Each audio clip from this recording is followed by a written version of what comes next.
The year is 2024. As the war in Ukraine drags on, Russia's military is humiliated and the economy has collapsed. As popular unrest rises, dissatisfied generals and oligarchs plot to overthrow Putin. In the early hours of the morning, soldiers take control of Moscow's main airport, the TV station, and the Kremlin. Putin is detained and the military announces that it has seized power. This is the dream scenario of Western policymakers, but how realistic is it? Will the crippling effect of sanctions or a military defeat in Ukraine really lead to a military coup or a popular revolution? To answer this, we'll analyze Putin's power structure, why a coup or revolution will or won't happen, and whether Putin will fall. Find out in this video.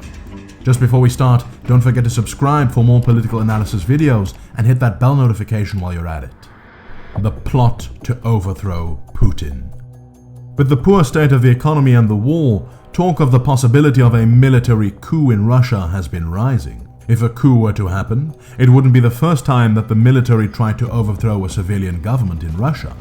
In 1991, tanks rolled onto the streets of Moscow. The military took control of the TV and radio stations, and the president of the Soviet Union, Mikhail Gorbachev, was detained. The vice president, the head of the KGB, and other hardline communists announced that they had seized power in a bid to stop Gorbachev's reforms and prevent the collapse of the Soviet Union. But the coup plotters had failed to detain the president of Russia, Boris Yeltsin, who promptly took to the streets, climbed on a tank, and denounced the coup. Yeltsin mobilized thousands of people onto the streets to block the tanks. A general strike was announced, and protesters erected barricades around Russia's parliament, the White House. Within 2 days, the coup had failed. The key reason was this. Not only was the coup poorly organized and failed to arrest key figures like Yeltsin, but it did not have the support of the people. Could a scenario like this happen in Russia again?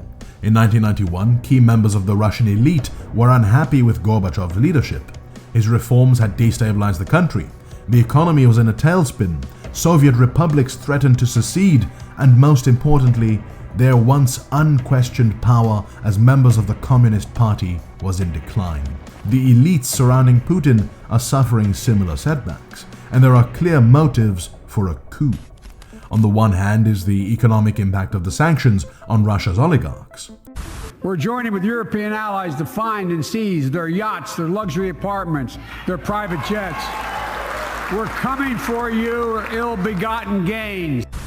Their assets? Frozen. Their luxury apartments? Confiscated. Their yachts? Seized. Their fancy holidays?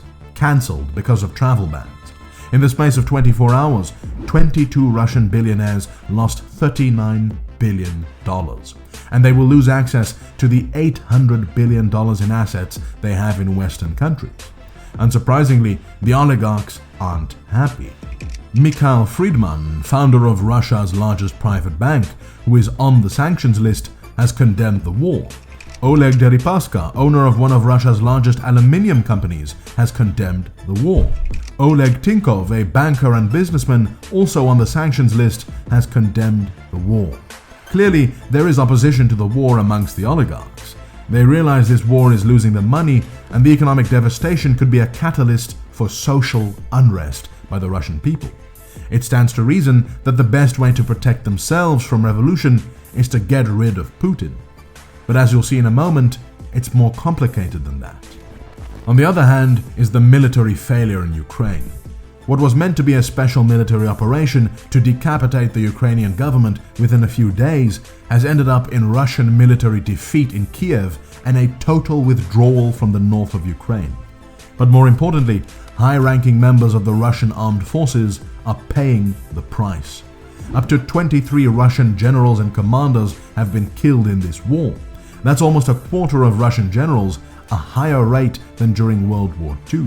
On top of that, Putin has responded to military failure with purges of the military and security forces. This is Sergei Beseda, the leader of the FSB's foreign intelligence branch, and the man who was supposed to covertly destabilize Ukraine ahead of the invasion. He has now been sent to prison for his failure. Along with him, more than 150 members of the FSB have been purged, and 8 generals have been fired. What all this means is that the job security of the average Russian general and FSB agent is at risk, either from death or from arrest. Personal insecurity among high-ranking officials has traditionally been a motive for organizing a coup. In October 2017, the vice president of Zimbabwe, Emmerson Mnangagwa, was dismissed from his post along with other officials. He was then poisoned and forced to flee the country to make way for the ascendancy of President Mugabe's wife to the vice presidency. A month later, the military launched a coup to overthrow Mugabe and installed Mnangagwa as president. In situations like these, it's coup or be killed. And if the military generals believe their jobs or their lives are at stake, they could launch a coup to secure their own survival. But is this enough for a coup in Russia? You see, this analysis that simply looks at oligarchs and generals misses something critical about how Russia works: Putin's power structure. Mafia State. Putin has organized Russia's political system such that all power flows from him, and in such a way that makes it incredibly difficult to pull off a coup. You see, the relationship between the Russian government and the Russian oligarchs has fundamentally changed since the 1990s. In the 90s, Russia was controlled by oligarchs. After the collapse of communism, the government bureaucrats who were running state-owned companies, the so-called nomenklatura, took control over all these companies as they were privatized through corrupt schemes like the Loans for Shares program, turning themselves into oligarchs and billionaires overnight. These oligarchs controlled a huge part of the Russian economy, had a lot of political influence, and were very unpopular. When Putin came to power in 2000, he promised to tackle the political influence of the oligarchs. But what really happened is that he flipped the script. He made an unwritten pact with the oligarchs. In exchange for them paying taxes and not influencing politics against him, he would respect their property rights and not try to nationalize them. From now on, rather than being able to use their wealth to influence the government, the oligarchs would have to depend on the goodwill of Putin in order to keep their wealth. In 2003, this formula was put to the test when Mikhail Khodorkovsky, owner of the Yukos oil company, criticized corruption in Putin's administration and supported opposition parties, even considering a run for the presidency. For his show of disloyalty, Putin had him arrested and the Yukos oil company was expropriated. The same happened to another oligarch, Boris Berezovsky. After publicly criticizing Putin, Berezovsky was forced to flee the country to the UK, had his media company expropriated, and was put on trial in absentia for fraud. In 2013, he was found dead in his London apartment. That's what happens to oligarchs who don't fall in line. Putin has turned Russia into a mafia state. Putin is the Don, and all wealth and power flows from him. The ownership and control over major industries is not determined by the oligarchs themselves, but instead, economic assets are allocated by Putin. Anyone who doesn't fall in line will lose their wealth. In other words, the oligarchs, while they are rich, have no independent base of political power. While in the 90s the power of politicians depended on support from the oligarchs, today the wealth and power of the oligarchs depends on Putin, not the other way around. This is why the sanctions won't work to facilitate a coup from the oligarchs. While the sanctions have disrupted the wealth of oligarchs held in Western countries, they have not disrupted Putin's ability to continue distributing rents to his supporters. Yes, the sanctions have made the pie smaller, but Putin can still divide up the remaining pieces. Whatever wealth the oligarchs have left in Russia depends entirely on their continued loyalty to Putin. Thus, the idea that the oligarchs would be the group to launch a coup against Putin is fundamentally flawed. But there is another powerful group that could launch a coup: the Siloviki. When Putin took power in 2000, not only did he flip the script on the oligarchs, but he introduced a whole new class of elites, the Siloviki, or strongmen. The Siloviki are the men who have been with Putin from his early days before he became president. Most of them come from the security forces, either ex-KGB like Putin, or the military. They share Putin's ideology, believing in a strong, centralized state and feeling the need to make Russia great again by restoring its military power and global influence. Under Putin, the influence of the Siloviki increased dramatically at the expense of the oligarchs. While Siloviki only made up 4.4% of the elite in 1988, by 2002 that number had increased to 13.9%, and by 2008 it was 20.5%. These Siloviki loyal to Putin head all of Russia's security agencies. This is Alexander Bortnikov, head of the FSB and one of Putin's ex-KGB friends, and has been with Putin since the 1990s before his rise to power. Sergei Shoigu is Minister of Defense and has served Putin for years while maintaining a close personal friendship, even going on holiday together. Viktor Zolotov, head of Russia's National Guard, the Rosguardia, has been with Putin since the 1990s and is personally responsible for Putin's protection.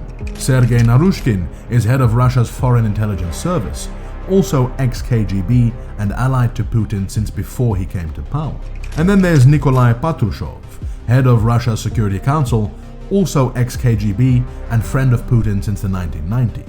So while the oligarchs form Putin's outer circle, the Siloviki are the inner circle.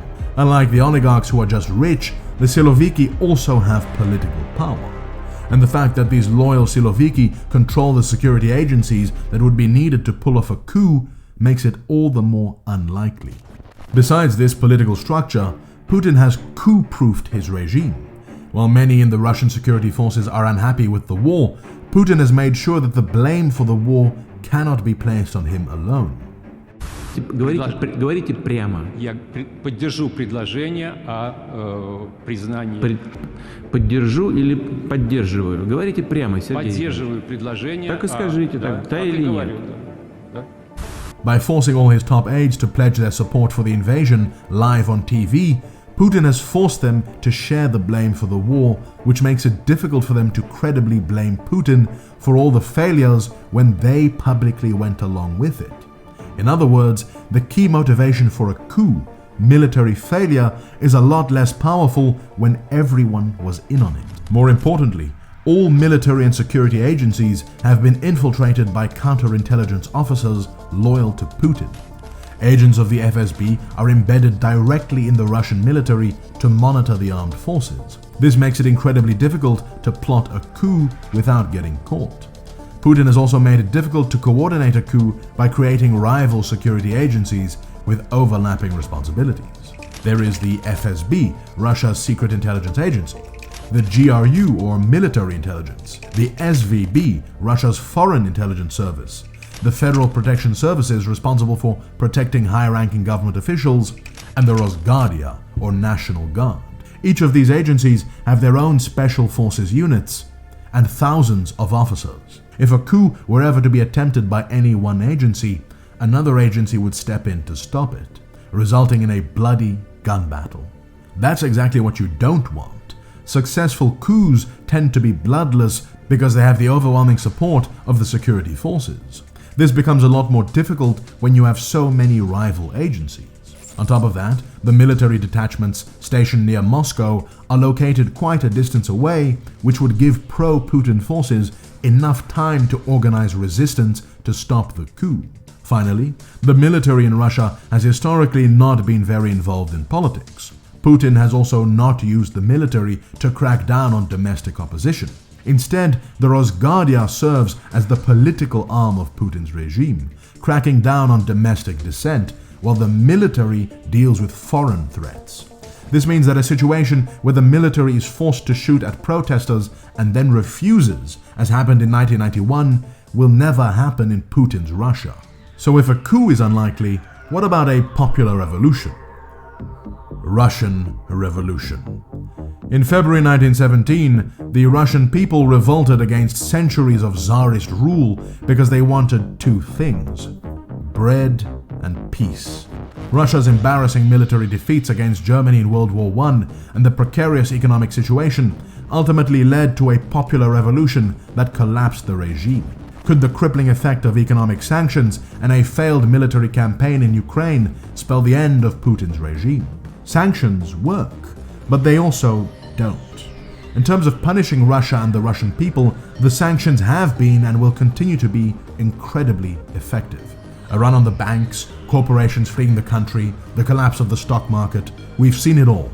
Looking at the numbers, Russia's own economy ministry predicts that the Russian economy will shrink by 12.4% this year, and inflation is predicted to surge to 23%.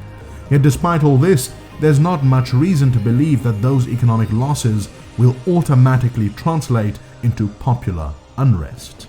In 1992, the leader of another Slavic nation invaded a sovereign country under the pretext of protecting minorities. That leader was Slobodan Milosevic. Just like Putin, he underestimated the resistance of Bosnian fighters to Serb aggression. Just like Putin, he failed to capture the Bosnian capital and became bogged down in a failed war. Just like Putin, he committed war crimes. And just like Putin, his regime was placed under crippling Western sanctions that sent the Serbian economy into a tailspin. Yet Milosevic outlived the war, which ended in 1995, and was only ousted in 2000 in a popular revolution when he tried to rig an election he lost. You see, the combination of war and sanctions allowed Milosevic to blame all of Serbia's problems, the corruption, the hyperinflation, and the economic collapse, on the threat of Bosnian Muslims and Western imperialism and sanctions. Putin will adopt the same strategy. He will blame the failed war and the impending economic collapse in Russia on Ukrainian Nazis, internal traitors, and Western imperialism and sanctions. And the sad thing is that it seems to be working. Putin has been rallying his people, and in the wake of the invasion, his approval rating surged from 69 to 83%. According to independent polling, the support for the so-called special military operation stands at 58%, with only 23% against. But most importantly, 50% of Russians blame the West for the war, not Putin. This means that whatever hardships arise from this war, Russians are likely to place the blame on foreign enemies rather than on their own leaders. Indeed, external rejection strengthens the bonds of national communion. You see, many Russians feel a deep humiliation about Russia's decline after the collapse of the Soviet Union. Much of Putin's appeal rests on the fact that, love him or hate him, he seems to be restoring Russia's great power status in the world. Therefore, while of course Russians are unhappy with the economy, they may be prepared to temporarily suffer economic hardship if it means restoring Russia's rightful place in the world as they see it. Now, these kinds of excuses did eventually run out of steam for Milosevic, but only after years of economic hardship and the total destruction of Bosnia. In the end, it was internal factors that caused his downfall, not necessarily sanctions or the war. Putin will use the same rhetoric of national defiance against foreign enemies to stay in power and divert attention away from the mounting domestic problems in Russia. Now, that's not to say, of course, that revolution won't happen.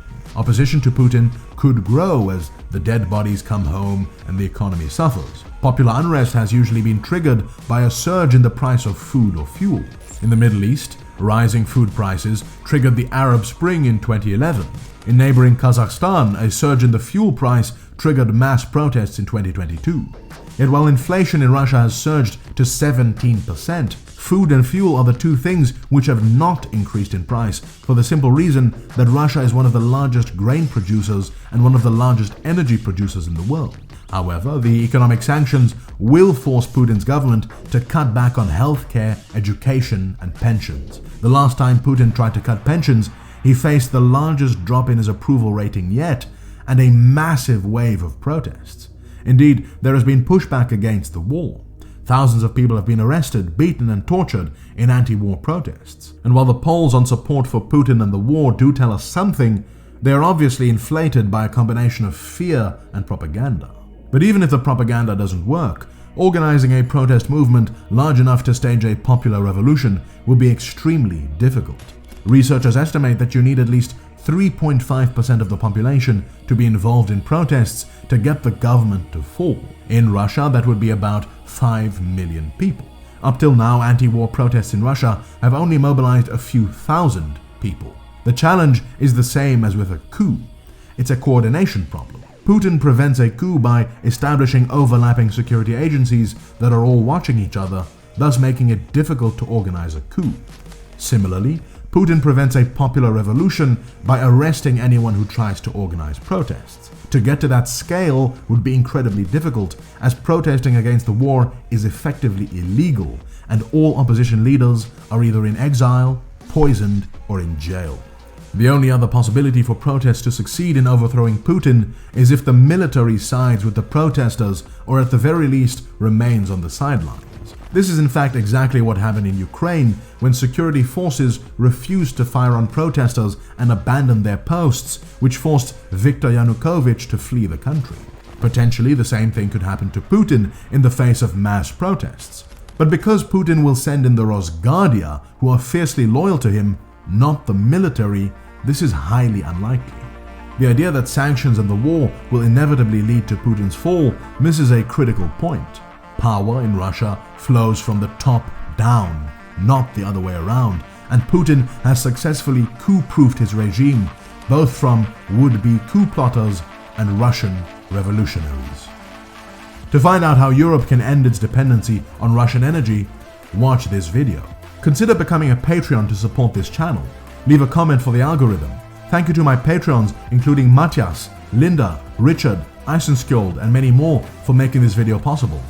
Like, share, and subscribe, because this was my take.